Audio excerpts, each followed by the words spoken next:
स्वागत है आप सभी मेरे प्यारे बच्चों का Subhash study centre YouTube channel पर। और जितने भी मेरे प्यारे बच्चे कक्षा 12 के विद्यार्थी हैं तथा 2024 बोर्ड परीक्षा की धुआंधार तैयारी करना स्टार्ट कर दिए हैं, आज के इस वीडियो में मैं आपको बताने वाला हूं कि 2024 बोर्ड परीक्षा में आप गद्यांश आधारित जो प्रश्न आते हैं, यानी 2 गद्यांश आपकी बोर्ड परीक्षा में आएंगे और प्रत्येक गद्यांश के नीचे 5 प्रश्न दिए रहेंगे और प्रत्येक प्रश्न 2 अंक का होगा, यानी 10 नंबर का गद्यांश आधारित प्रश्न आता है। आपको किसी एक गद्यांश के नीचे दिए गए 5 प्रश्नों का उत्तर करना होगा, जिसके लिए आपको 10 नंबर मिलेंगे।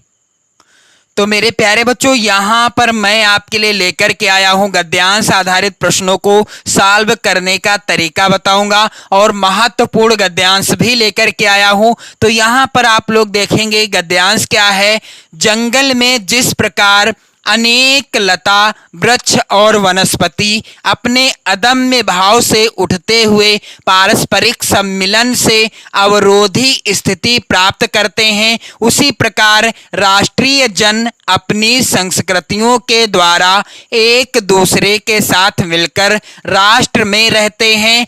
जिस प्रकार जल के अनेक प्रवाह नदियों के रूप में मिलकर समुद्र में एक रूपता प्राप्त करते हैं, उसी प्रकार राष्ट्रीय जीवन की अनेक विधियां राष्ट्रीय संस्कृति में समन्वय प्राप्त करती हैं और समन्वय युक्त जीवन ही राष्ट्र का सुखदायी रूप है। ये गद्यांश है और इस गद्यांश पर आधारित हैं यहाँ पर 5 प्रश्न। तो कैसे आपको बोर्ड परीक्षा में इस तरीके के जो प्रश्न आएंगे, कैसे आपको सॉल्व करना है गद्यांश आधारित प्रश्नों को। तो यहाँ पर पहला प्रश्न है, जंगल और राष्ट्रीय जन में क्या समानता है। तो जो प्रश्न होंगे इनका उत्तर आपको गद्यांश में ही मिलेगा। बस आपको क्या करना है, गद्यांश को अच्छे से पढ़ना है। जी हाँ मेरे प्यारे बच्चों, गद्यांश को जब आप अच्छे से पढ़ोगे, समझ कर पढ़ोगे, तो आपको इस तरह के जो प्रश्न आएंगे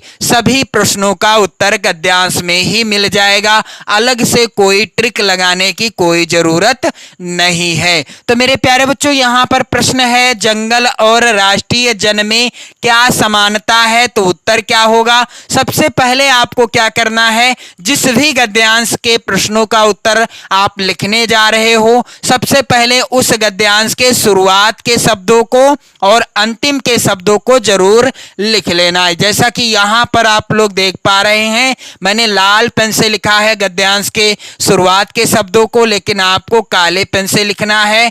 जहां पर आप लोग ध्यान देंगे, जिस भी गद्यांश के आप प्रश्नों के उत्तर कर रहे हैं और अंतिम के शब्दों को भी इस तरीके से लिख देना। और यहां पर हेडिंग क्या डाल देना, संकेत।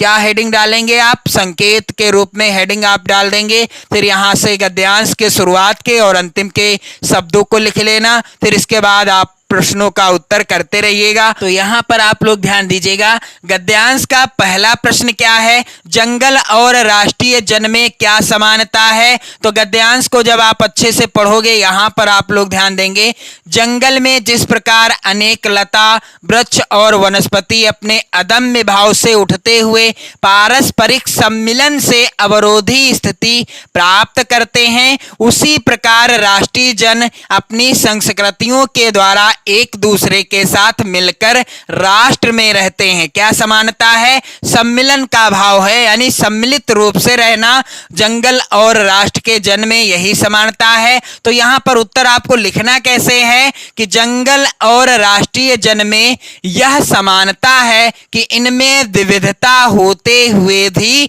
एकता रहती है। जिस प्रकार से जंगल में अनेक वृक्ष लताएं हर चीज और साथ ही साथ वनस्पति रहती है, तो ये सब विविध प्रकार की होती हैं लेकिन इनमें एकता रहती है। ठीक उसी प्रकार से राष्ट्रीय जन में भी क्या रहती है, एकता रहती है। विविधता है लेकिन साथ ही साथ क्या है, एकता है। अगला प्रश्न है यहाँ पर दूसरा, आप लोग ध्यान देंगे, कुछ इस प्रकार से है कि विभिन्न संस्कृतियों के मिलन की तुलना किससे की गई है। तो विभिन्न संस्कृतियों से मिलन की तुलना किससे की गई है, तो यहाँ पर उत्तर क्या हो जाएगा, यहाँ पर आप लोग ध्यान दीजिएगा, जब आप गद्यांश पढ़ेंगे तो आपको उत्तर मिल जाएगा कि विभिन्न संस्कृतियों के मिलन की तुलना जंगल एवं समुद्र से की गई है। किससे, जंगल और समुद्र से की गई है। अगला प्रश्न है मेरे प्यारे बच्चों, प्रश्न संख्या 3, अदम्य और अवरोधी का शब्दार्थ बताइए। तो अदम्य और अवरोधी का शब्दार्थ क्या होगा, तो अदम्य का अर्थ क्या हो जाएगा, अदम्य का अर्थ हो जाएगा प्रचंड या प्रबल। यहां पर आप लोग ध्यान देंगे, अदम्य का अर्थ कुछ इस प्रकार से होगा, प्रबल, या फिर लिख सकते हैं आप क्या, प्रचंड लिख सकते हैं, प्रचंड। और अवरोधी का क्या होगा अर्थ, विरोध ना करने वाला, ये हो जाएगा अवरोधी का अर्थ। किसका, अवरोधी का अर्थ हो जाएगा। और अगला प्रश्न मेरे प्यारे बच्चों, आप लोग ध्यान देंगे, प्रश्न संख्या 4 है, रेखांकित अंश की व्याख्या कीजिए। तो गद्यांश में जो भी रेखांकित अंश होगा उसी की आपको व्याख्या करनी है, शेष की व्याख्या नहीं करनी है, यानी शेष गद्यांश की व्याख्या आपको नहीं करनी है। तो समन्वय युक्त जीवन ही राष्ट्र का सुखदायी रूप है। तो इसको आपको विस्तृत रूप में कैसे लिखना है, इस तरीके से आप हेडिंग डाल दीजिएगा, रेखांकित अंश की व्याख्या काले पेन से। और व्याख्या क्या हो जाएगी मेरे प्यारे बच्चों, कि राष्ट्रीय संस्कृति अथवा राष्ट्र के अस्तित्व के लिए भाषा, धर्म, जाति, संप्रदाय आदि पर आधारित भेदभावों को विस्मृत कर देना चाहिए और पारस्परिक सौहार्द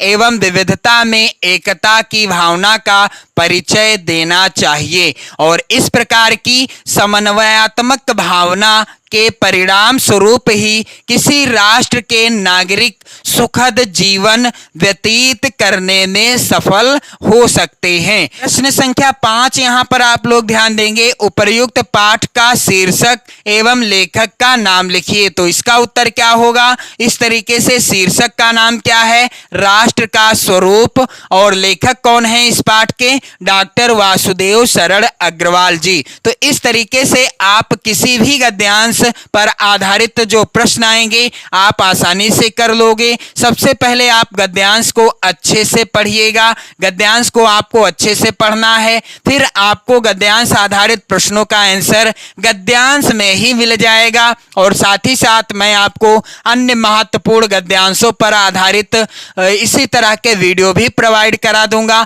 आप लोग चैनल के साथ जुड़े रहें, चैनल को भी सब्सक्राइब कर लें, वीडियो को लाइक कर दें, शेयर कर दें और अपने प्यार भरे कमेंट भी करते रहें। जय हिंद।